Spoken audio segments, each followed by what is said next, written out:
Last month मुझे 30+ emails receive हुई जिनमें ये कहा गया था कि हमारी प्रोडक्ट्स क्यूसी में जाने के बाद रिजेक्ट हो जाती हैं और आप प्लीज़ एक ऐसी वीडियो बनाएं जिसमें हमारी प्रोडक्ट जो है वो क्यूसी में ना जाए। इसके ऊपर मैं पहले भी वीडियोस बना चुका हूं और मैंने आपको लाइव प्रूफ भी दिखाया था कि मेरी प्रोडक्ट्स जो भी मैं ऐड करता हूँ वो क्यूसी में नहीं जाती बल्कि फ़ौरन अप्रूव हो जाती हैं। तो उसी हवाले से मैं ये वीडियो आपके लिए शेयर कर रहा हूँ ताकि आप दराज पर अपनी प्रोडक्ट्स आसानी के साथ ऐड कर सकें और उनकी क्विकली अप्रूवल ले सकें।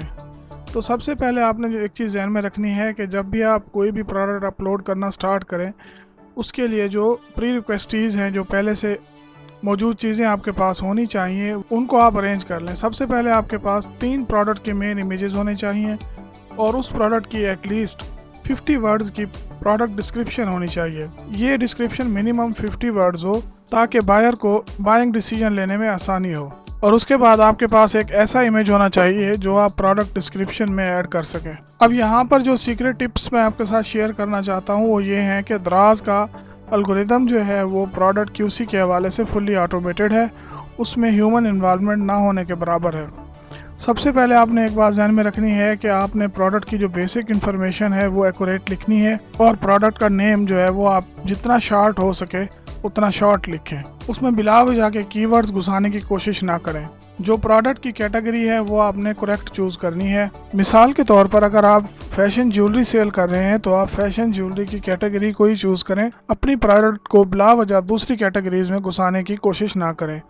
मिसाल के तौर पर गिफ्ट और वैल्यू सेट की कैटेगरी, अक्सर सेलर ज्वेलरी को गिफ्ट और वैल्यू सेट की कैटेगरी में ऐड करने की कोशिश करते हैं, तो ये तरीकाकार गलत है। उसके बाद नेक्स्ट आपके पास प्रोडक्ट का वीडियो यूआरएल होना चाहिए, यानी कि उस प्रोडक्ट की अगर वीडियो कोई यूट्यूब पर मौजूद है तो आपके पास वो लिंक होना चाहिए जो आप प्रोडक्ट में ऐड करते वक्त कॉपी एंड पेस्ट कर सकें। उसके बाद नेक्स्ट आपके पास प्रोडक्ट एट्रीब्यूट्स होने चाहिए, यानी कि आपको प्रोडक्ट का फुल नॉलेज होना चाहिए। जब तक आपको अपनी प्रोडक्ट का फुल नॉलेज नहीं होगा आप उस प्रोडक्ट को सेल नहीं कर सकेंगे। ये स्टेप सबसे ज़्यादा इम्पॉर्टेंट है। अगर आपने मार्केट में मिलती जुलती प्रोडक्ट देखी है और आप उसको दराज पर अपलोड कर देते हैं और बायर को शिप कर देते हैं तो मोस्ट लाइकली आपका रिटर्न रेट बढ़ेगा और जितना ज़्यादा आपका रिटर्न रेट होगा उतनी ज़्यादा आपकी प्रोडक्ट्स जो हैं वो दराज के एल्गोरिदम में पीछे जाएंगी। नेक्स्ट आपके पास हाईलाइट्स होनी चाहिए। हाईलाइट्स और लॉन्ग डिस्क्रिप्शन की तफसील मैं इसी वीडियो में आगे आपको बताऊंगा। उसके बाद अगर आपकी प्रोडक्ट में वेरिएशंस हैं, मिसाल के तौर पर कलर, साइज और टाइप है, तो वो भी आपने करेक्ट मेंशन करना है। उसके बाद प्रोडक्ट इमेजेस, जैसा कि मैंने आपको पहले बताया है कि मिनिमम आपके पास 3 इमेजेस होने चाहिए, लेकिन मैं आपको रिकमेंड करूंगा कि अगर आप अपनी प्रोडक्ट के 8 इमेजेस तक अपलोड कर सकते हैं तो ज़रूर अपलोड कीजिए। ये इमेजेस आप अपने मोबाइल कैमरा से भी ले सकते हैं और कोशिश कीजिए कि वो इमेजेस जो हैं वो डे लाइट में लिए जाएं ताकि प्रोडक्ट की पिक्चर क्लियर हो। ऑटो जनरेटेड और कंप्यूटर जनरेटेड और 3D इमेजेस से गुरेज कीजिए। उसके बाद नेक्स्ट आपको मैंने यहाँ पर ये बताया था कि अक्सर सेलर्स जो हैं वो एक पॉइंट पर स्टक हो जाते हैं जिसे SKU कहा जाता है। SKU जो है वो स्टॉक कीपिंग यूनिट का मुखफ़फ़ होता है और ये आपने अपनी प्रोडक्ट में ऐड करना होता है। अगर आप इसे खाली छोड़ देते हैं तो आपकी शॉप पर शॉप SKU इसका डिफ़ॉल्ट सेलर SKU बन जाता है। उसके बाद आपको अपनी प्रोडक्ट की डायमेंशन और प्रोडक्ट वेट का हिसाब होना चाहिए। मिसाल के तौर पर अगर आपकी प्रोडक्ट की डायमेंशन जो है वो सेंटीमीटर्स में है तो आपने उसको सेंटीमीटर्स में ही लिखना है। अगर इंचेस में है तो आप इंची से सेंटीमीटर्स कैलकुलेट कर सकते हैं। इसके लिए आपके पास अगर आपकी प्रोडक्ट छोटी है तो आप मेटल स्केल से भी काम चला सकते हैं और अगर आपकी प्रोडक्ट खासी बल्कि है तो आप उसके लिए मेजरिंग टेप का इस्तेमाल कर सकते हैं। उसके बाद आपके पास प्रोडक्ट का फिजिकल वेट होना चाहिए। फिजिकल वेट से मुराद ये है कि आपका प्रोडक्ट वेट जो है वो केजीज में होना चाहिए। तो अपनी वीडियो स्टार्ट करते हैं और उन तमाम स्टेप्स की डिटेल्स मैं आपको बताता हूँ जिसकी मदद से आप अपनी प्रोडक्ट को सक्सेसफुली क्यूसी में अप्रूव करा सकते हैं। तो नई प्रोडक्ट ऐड करने के लिए आपको डेफिनेटली अपने सेलर सेंटर अकाउंट में लॉगिन होना है और प्रोडक्ट्स पर क्लिक करना है और ऐड प्रोडक्ट पर क्लिक कर देना है। जैसे ही आप ऐड प्रोडक्ट पर क्लिक करेंगे आपके सामने ये विंडो आ जाएगी जिसमें आपने प्रोडक्ट नेम टाइप करना है। प्रोडक्ट नेम यहाँ पर आपने शॉर्ट और कंसाइज टाइप करना है। प्रोडक्ट नेम में आपने काफ़ी ज़्यादा कीवर्ड्स का इस्तेमाल नहीं करना। मोस्ट लाइकली आपकी प्रोडक्ट 3 या 4 दिनों तक अगर लाइव भी होगी तो वो रिजेक्ट हो जाएगी अगर आप इसमें कीवर्ड स्टफिंग या ज़्यादा कीवर्ड्स का इस्तेमाल करते हैं, और वो आपकी पॉलिसी वायलेशन में चली जाएगी। और पॉलिसी वायलेशन में आपको पॉलिसी वायलेशन के पॉइंट्स के हिसाब से पेनल्टीज भी लगेंगी। इन प्लेंटीज की मैं वीडियो एक अलहदा इस चैनल पर बना चुका हूँ, आप देख सकते हैं। उसके बाद नेक्स्ट जो है आपने कैटेगरी को चूज करना है। जो ऑटो सजेस्टेड कैटेगरीज होती हैं उनसे आपने हमेशा अवॉइड करना है। कोशिश करें कि ऐसी कैटेगरी चूज करें जो आपकी प्रोडक्ट के बिल्कुल मुताबिक हो।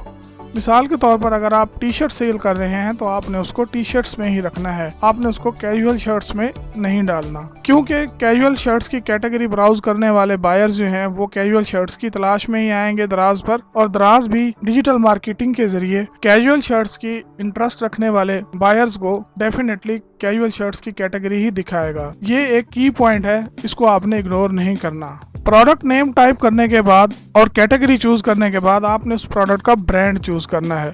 ब्रांड चूज करते वक्त आपने एक बात ध्यान में रखनी है कि आपने ऐसे ब्रांड चूज नहीं करने जिनकी सेलिंग अथॉरिटी आपके पास ना हो, या वो ब्रांड पहले किसी और सेलर ने बनाए हुए हों और यहाँ पर वो ऑटो सजेशंस में आ रहे हों। अगर आपके पास अपना ब्रांड नहीं है तो आपने नो ब्रांड पर क्लिक करना है, और अगर आप अपनी शॉप के नाम से ब्रांड बनाना चाहते हैं तो आपने क्वेश्चन मार्क पर क्लिक करते हुए ऐड न्यू ब्रांड पर क्लिक करके अपनी शॉप का ब्रांड बना लेना है। यानी कि जो आपकी शॉप का नेम है आपने उसी को ही ब्रांड के तौर पर यूज करना है। अगर आप किसी और का ब्रांड नेम इस्तेमाल करते हैं तो आपकी प्रोडक्ट की रैंकिंग खराब होगी। ये मैं आपको 100% गारंटी के साथ कह रहा हूँ, और इसका वीडियो प्रूफ भी मेरे इस चैनल पर मौजूद है, आप देख सकते हैं। उसके बाद नेक्स्ट आपने क्लॉथिंग मटेरियल, मिसाल के तौर पर अगर आप ड्रेसेस की बात कर रहे हैं और ड्रेसेस ही सेल कर रहे हैं तो आपने क्लॉथिंग मटेरियल डिटेल में लिखना है। ड्रेस की लेंथ जो है वो मुकम्मल लिखनी है, और ड्रेस का जो पैटर्न है, डिज़ाइन पैटर्न है, वो भी आपने लिखना है। मिसाल के तौर पर आपके ड्रेस का पैटर्न फ्लोरल है तो आपने यहाँ से फ्लोरल चूज करना है। उसके बाद बारी आती है प्रोडक्ट की हाईलाइट्स की। ये वो पॉइंट है जो सबसे ज़्यादा आपने फोकस करना है। एक बात ध्यान में रखिए कि हाईलाइट्स जो है वो आपकी प्रोडक्ट के मुताबिक होनी चाहिए, और उनमें हमेशा आपने बुलेट पॉइंट ऐड करना है। बुलेट पॉइंट ऐड करने के लिए आपको जहाँ पर पैराग्राफ लिखा हुआ है उसके साथ बुलेट पॉइंट का आइकॉन मिल जाएगा, और आपने वो आइकॉन उस पर क्लिक करते हुए अपनी प्रोडक्ट्स के बुलेट पॉइंट बना लेने हैं। उन बुलेट पॉइंट में जो भी टेक्स्ट आपने लिखना है वो यूनिक लिखना है। उसके बाद नेक्स्ट बारी आती है प्रोडक्ट डिस्क्रिप्शन की। कुछ सेलर्स जो हैं वो डिस्क्रिप्शन और हाईलाइट्स सेम कॉपी पेस्ट कर लेते हैं, आपने ये गलती बिल्कुल भी नहीं करनी। आपने हाईलाइट्स डिफरेंट रखनी है और डिस्क्रिप्शन को हमेशा पैराग्राफ फॉर्मेट में लिखना है। उसके बाद नेक्स्ट बारी आती है व्हाट्स इन द बॉक्स की। व्हाट्स इन द बॉक्स में आपने हमेशा अपनी प्रोडक्ट का नाम और क्वांटिटी लिखनी है। मिसाल के तौर पर अगर आपने टाइटल में मेंशन किया है कि आप किसी भी प्रोडक्ट के 10 पीस भेज रहे हैं कस्टमर को या 5 पीस भेज रहे हैं, तो आपने इस बॉक्स में 5x आगे उस प्रोडक्ट का नाम लिखना है। आपने वही नाम टाइटल से कॉपी पेस्ट नहीं करना, बल्कि प्रोडक्ट का नेम जो है वो मैनुअल लिखना है। मिसाल के तौर पर अगर आप एक ड्रेस बेच रहे हैं तो यहाँ पर आप लिखेंगे 1x ड्रेस, आगे उसका कलर नेम लिखेंगे। जो भी ड्रेस का कलर होगा वो आपने कलर लिखना है। उसके बाद नेक्स्ट आपने यहाँ पर प्राइस, स्टॉक और साइज चार्ट के हवाले से तमाम तर इन्फॉर्मेशन फिल करनी है।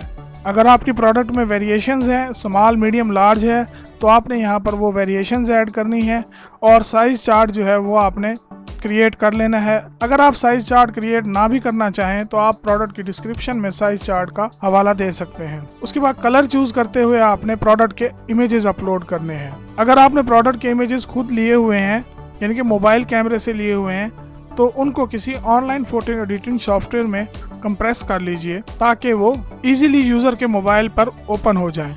अक्सर सेलर्स ये गलती करते हैं कि वो अपने प्रोडक्ट की हाई क्वालिटी इमेजेस, मिसाल के तौर पर अली एक्सप्रेस या अमेज़ॉन या बाकी तमाम साइट से कॉपी करके लगा देते हैं। ये तरीकाकार बिल्कुल गलत है। उसकी वजह यह है कि एक तो गूगल की सर्च रैंकिंग में आपकी प्रोडक्ट नीचे आती है, दूसरे नंबर के ऊपर आप एक डुप्लीकेट कंटेंट दे रहे होते हैं जिस चीज़ को सर्च इंजन्स और मार्केट प्लेसेस बिल्कुल भी लाइक नहीं करती। तीसरे नंबर के ऊपर अगर आपको इमेजेस की क्वालिटी बहुत ज़्यादा है तो वो बाज़ दफ़ा सेलर के मोबाइल फ़ोन के ऊपर नहीं खुलते। तो आपने कोशिश करना है कि अपने प्रोडक्ट की इमेज क्वालिटी जो है वो आपने नॉर्मल रखनी है। मैं यहाँ पर आपको रिकमेंड करूँगा कि आप अपने प्रोडक्ट का इमेज स्क्वायर शेप में 500 बाई 500 पिक्सल का बनाएं।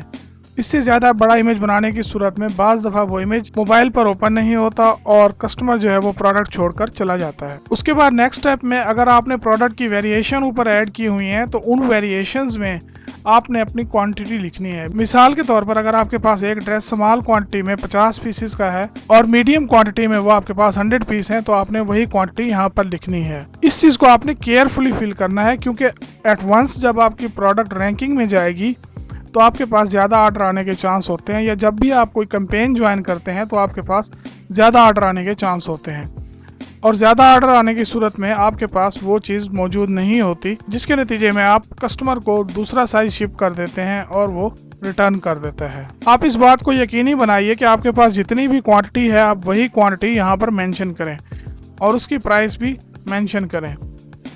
उसके बाद सेलर SKU की बारी आती है। अगर आपके पास डिजिटल सेलिंग इक्विपमेंट है और आपकी तमाम तर प्रोडक्ट्स जो हैं वो बार कोडेड हैं, तो आप सेलर SKU को यहाँ पर अपने बार कोड के साथ स्कैन करके ऐड कर सकते हैं। अगर आपके पास ये सहूलत नहीं है तो आप इस फील्ड को खाली छोड़ते हुए नेक्स्ट मूव कर सकते हैं।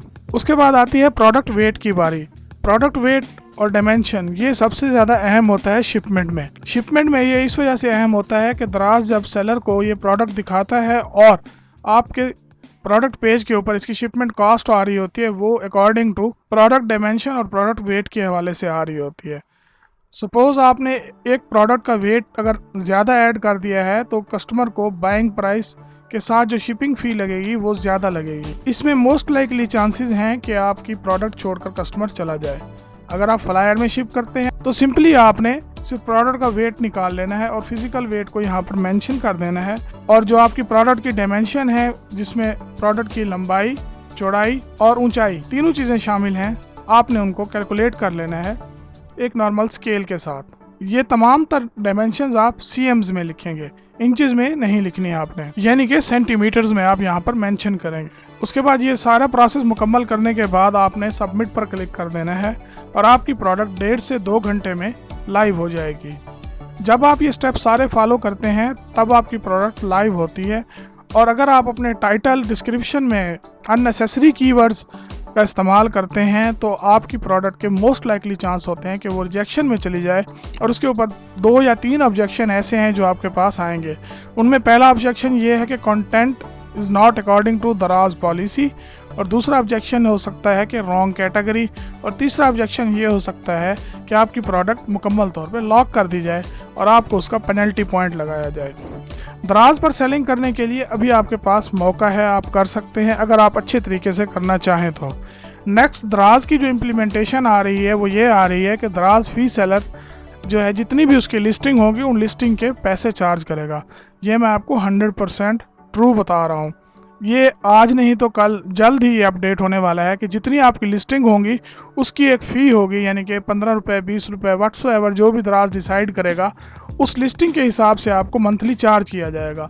ये चीज़ अमेज़ॉन भी इम्प्लीमेंट कर चुका है और दराज बिल्कुल अमेज़ॉन के रास्ते पे चल रहा है, क्योंकि जब तक पाकिस्तान में अमेज़ॉन लॉन्च नहीं होता पाकिस्तानी सेलर्स के लिए दराज ही एक ऑप्शन है। जिस दिन अमेज़ॉन लॉन्च होगा उसके नेक्स्ट डे आप देखिएगा कि दराज पर कितने सेलर्स बचते हैं और क्या उसकी सूरत हाल होती है। अमेज़ॉन की लॉन्चिंग के बाद दराज पर सेलर्स बहुत ज़्यादा कम हो जाएंगे, और हाल ही में दराज ने जो स्टेप लिया है सेलर हेल्पलाइन ख़त्म करने का, उससे भी काफ़ी ज़्यादा सेलर्स जो हैं वो परेशान हैं और बहुत जल्द दराज को छोड़ने का सोच रहे हैं। अगर आप सीरियसली ऑनलाइन बिजनेस करना चाहते हैं तो इन चीज़ों को सीरियस लीजिए और अपनी प्रोडक्ट्स की लिस्टिंग जो है वो एक्यूरेट बनाइए, उनमें बिलावजह गैर ज़रूरी कीवर्ड्स का इस्तेमाल ना कीजिए ताकि आपकी प्रोडक्ट जल्द अज जल्द लाइव हो जाए।